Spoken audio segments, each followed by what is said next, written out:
We haven't actually had much time to speak to you this season, so it's nice to speak to you. Fitness-wise, Bradley, whereabouts are you at the moment? You've been a mainstay in the squad since kind of start of December. Are you approaching that 100%, or do you think you're pretty much there? No, yeah, I think I've been at 100% now probably for about 4 or 5 weeks. Right.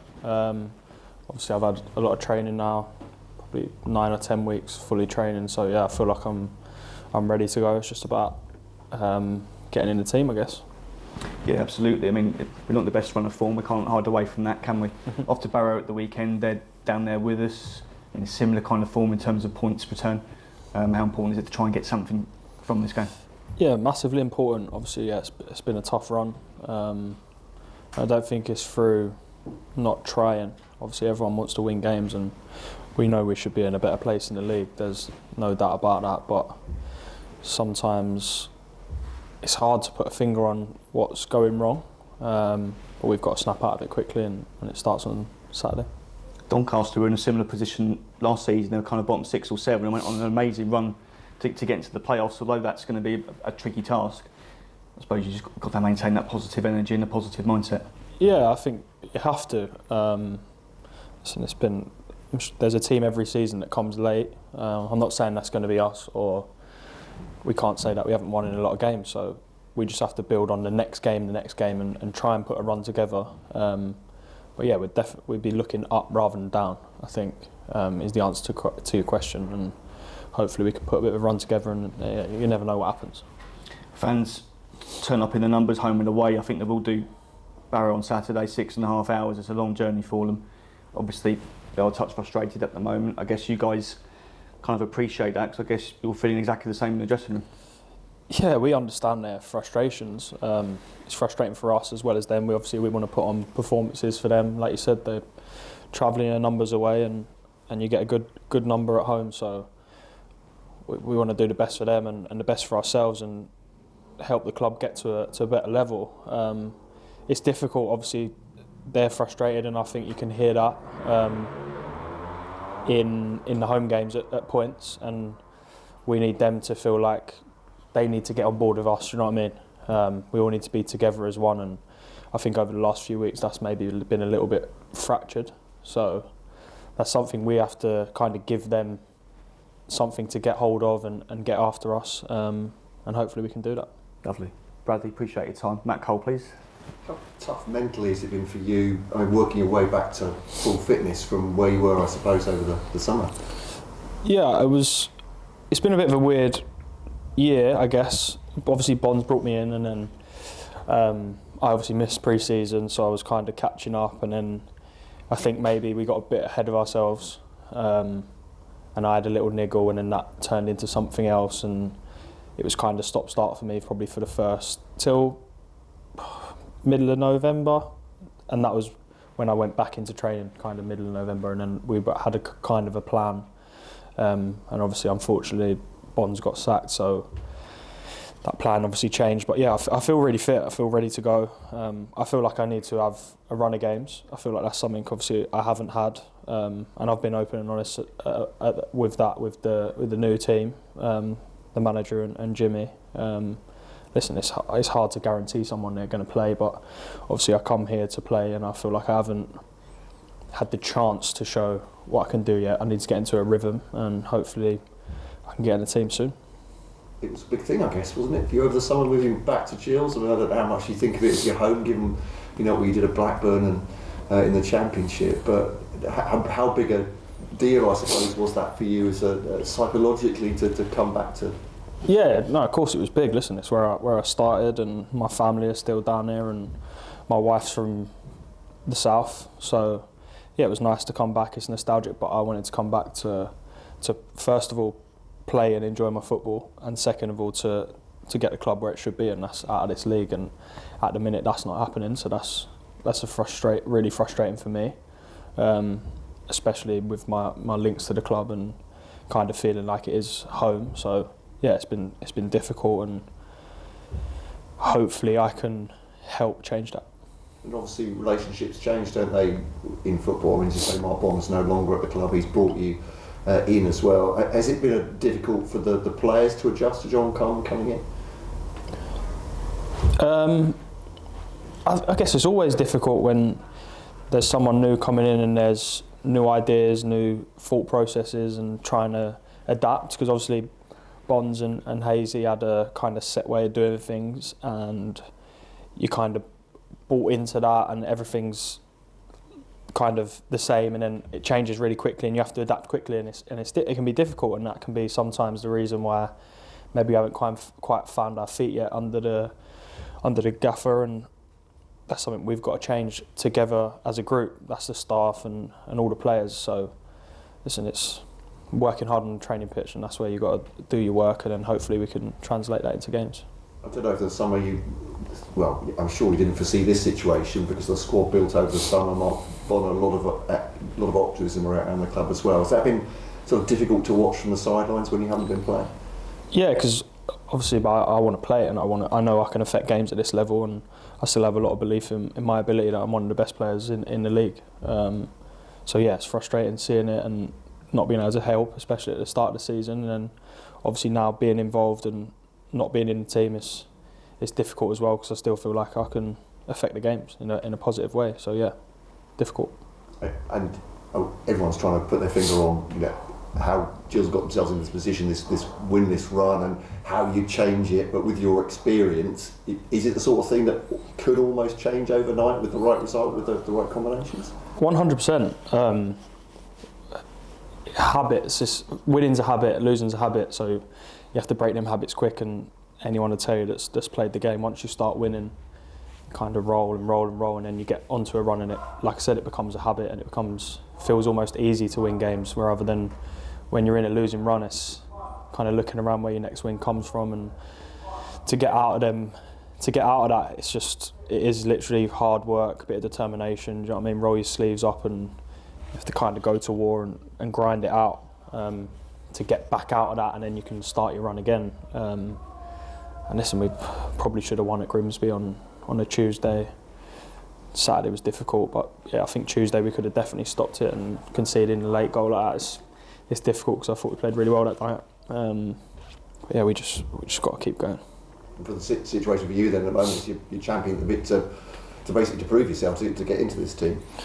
Yeah, I think obviously I don't feel like I've got anything to prove to anyone, but I feel like I can still play a big role in this team, and that's my own self-belief, and I just got to show it when I do get out there.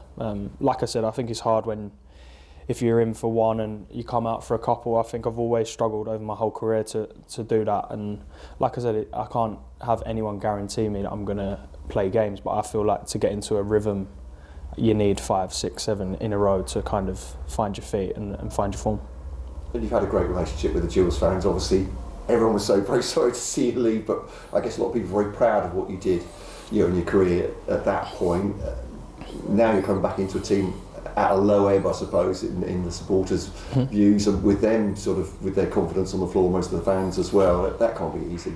No, it's not easy to see, and it hurts. Obviously, listen, like I said before, it feels like home, so it hurts me to see the club where it is. And I don't feel pressure, but I'd like to think I want to play a big part in getting this club to the next level, which is a higher league, and I've made no secret of that since I come. The aim when I come was to get promotion, and at the minute we're miles away from that, and it's definitely not something we're looking at as a group.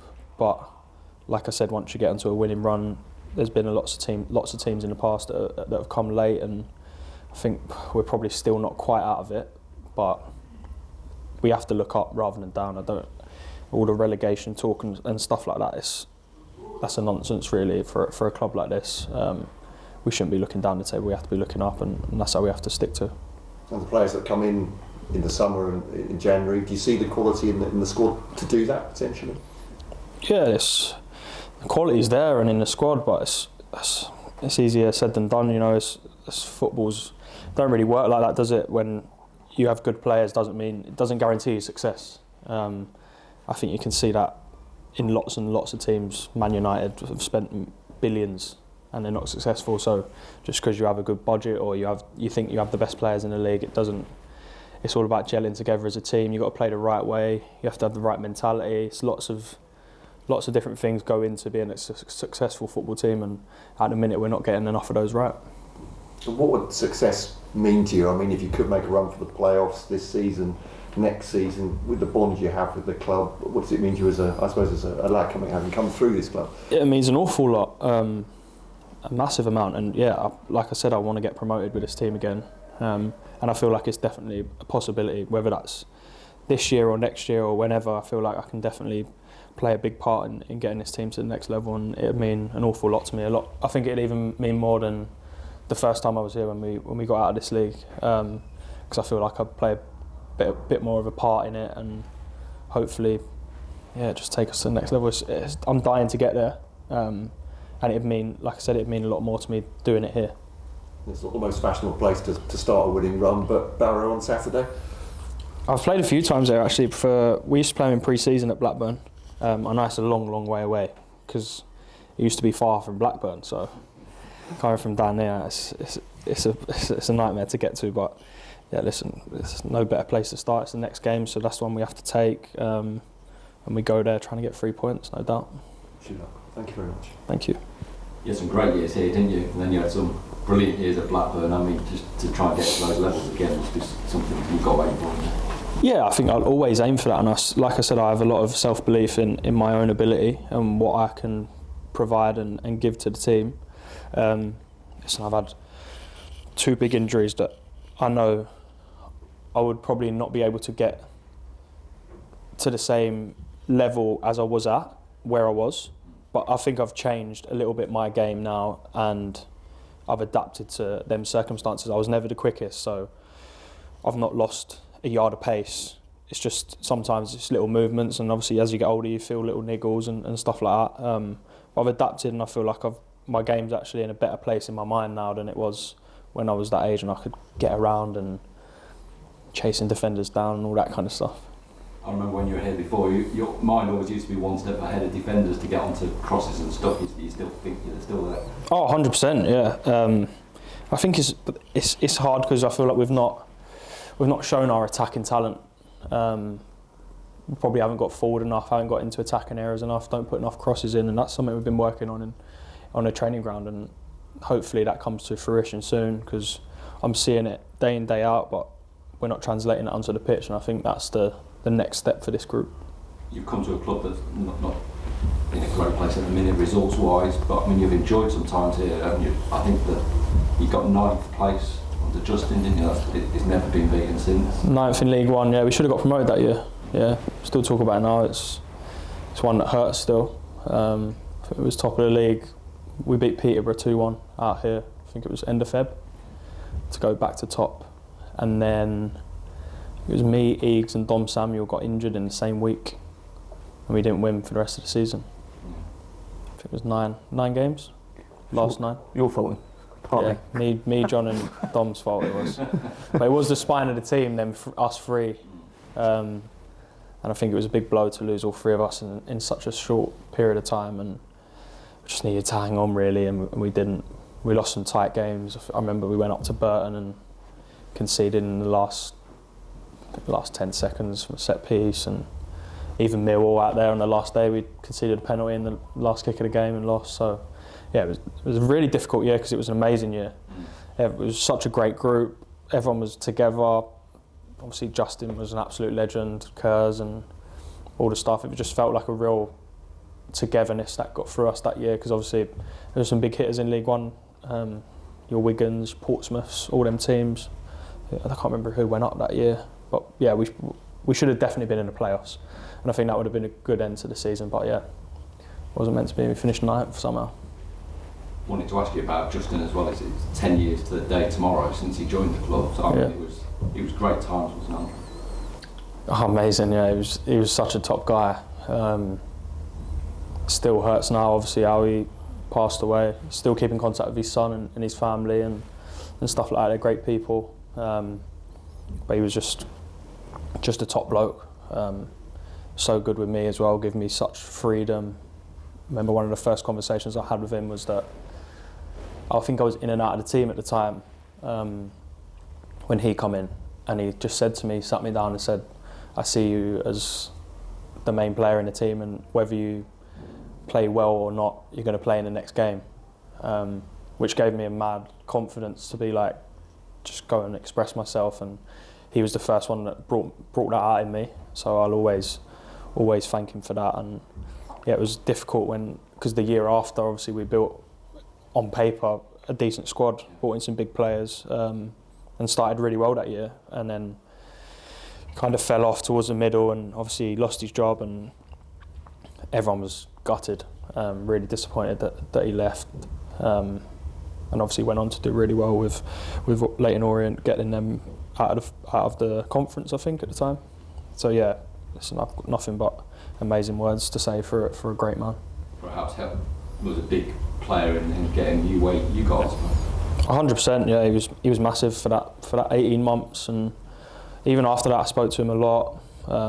When I first went up to Blackburn, I know that he gave me good reference from Tony Mowbray. Spoke to him, and I know he spoke to Harry Redknapp was at Birmingham at the time, and I know he had a conversation about me. So yeah, we was really close, and it was really difficult time obviously when he did pass. And like I said, I keep in contact now with Charlie and his wife. So yes, it's one of those things, but I can't thank him enough for what he done for me. And just a word on what Chaz has done as well since his dad's death. I mean, he's done great work, hasn't he? Yeah, he's done amazing. To make something like that's so sad and horrible into almost a positive, and trying to change this country and the United Kingdom actually as a whole. I actually couldn't believe that there wasn't a law that you don't need to have a defib in any leisure centre or sports facility. It's not, by law you don't have to have one, which to me is pretty crazy. And he's obviously trying to change that. I'm not sure if he has changed that legislation yet, but I know that's what they're pushing for, and it seems like a bit of a no-brainer to me to have that. But yeah, the work he's done is incredible. Okay. And just get back to yourself, you said hopefully something will happen this year, if not next. What's the situation with yourself? Are you contracted for another year, or is it just a one season sort of thing? So it was just 1 year with an option. That's the club's option. There's been no conversations yet about next year with me. Obviously I know the manager's only contracted as well till the end of the season, so I'm not sure where everything lies. Listen, I'd love to stay for another year. I like it down there. I love the club. I want to be here. I want to be successful, and if it doesn't happen this year, it'll feel like a missed opportunity, and I want to put that right. So yeah, that's obviously my stance on it. But whether that happens, I'm not sure. Thank you. No worries. What put Justin aside for another manager you played for? What was Justin like aside? Now, what put him so much? So I say you put up when he's pretty start that. I'm taking it Justin was the best manager you played for. I'd say Justin was the closest manager I got to on a personal level. He was a really good man manager, and then I have to understand I was with Tony for 7 years. So for me, Tony was probably the one that had the biggest influence on my career, just because I was with him for such an amount of time, and probably in my best form of my career was with Tony, and they was very similar actually, very good with people, and that's what I'd say about the pair of them. They was just knew the right things to say to the right people, how to treat different characters, just good managers, and both of them were not, I wouldn't say they was amazing coaches. They didn't do a lot of the coaching. For Justin, David Kerslake done most of the tactical stuff, and for Blackburn under Tony it was Mark Venus, the assistants, both done all the tactical stuff. But they used to take, the important meetings before games, or the team talks after games or at half time, and they just used to, I just think more often than not they got them things right. And I think that's a massive thing in football. Is I've seen both sides of it. John Dole Thomason was an amazing coach, but I think on a personal level he wasn't. I don't know if it was because it was one of his first jobs. I didn't think he was great as a man manager, and I think the better man managers actually have more success rather than the really top coaches. And I think the best of the best, like your Peps and your Klopps, are good at both. And I think that's, from what I've experienced, that's how I see it. How did the move home come about? Oh, there was a lot of talks. Obviously I wanted to stay at the highest level I could, and obviously we was chatting to a few championship clubs, and it was a lot of waiting around, and I felt, before we even went into the summer, I felt like I needed a pre-season because I didn't have that last year. I signed late for Sunderland, and unfortunately I didn't get one this year, but that was the kind of aim, and because of me wanting to stay at a higher level, we had to wait, and then Hesse called me one morning and said, listen, would you be interested in coming back? And I said, obviously it depends what the deal is, blah, blah, blah. And we kind of got together and got to something pretty quick, and then the actual small details took a bit of a while to get over the line, but I think once I heard there was interest and I met Bonds and come back and see the stadium and see a few of the boys and spoke to Max and stuff, it was kind of pulling at the heartstrings a little bit to come and try and get this club back to League One. And yeah, everything else kind of went to the side, and once it was Gills, I just kind of said, listen, let's do it. The two long bad injuries, how did you get through that? Just, I guess, good people around me. It was really tough couple of years, especially where I felt like I was probably going to go to the next level at that point in my career, which would have been the Premier League. So it was tough to take. The first one I'd probably say was harder, because the second one I knew it was coming, so I found it a little bit easier to get my head around. But the first one was definitely difficult at the time I did it, just before the January window of that year.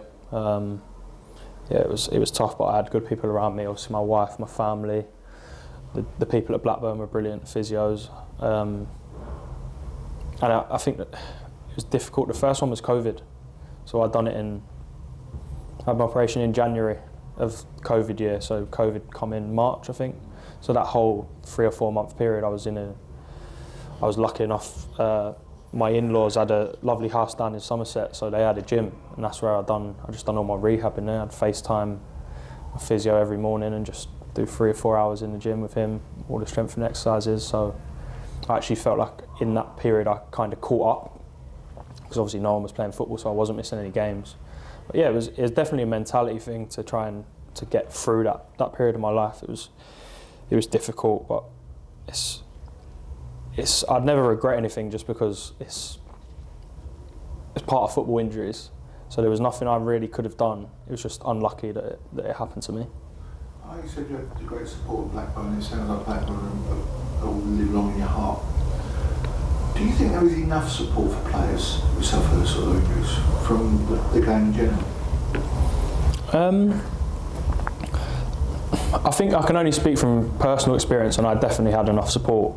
I'm not sure whether if you go down the levels, like at Blackburn, obviously we had a squad of 23, and there's 4 physios. So I kind of had 1 physio to myself. Whereas obviously as you come down the leagues, like here, there's a squad of, I think it's 26 at the minute, and there's only 2 physios.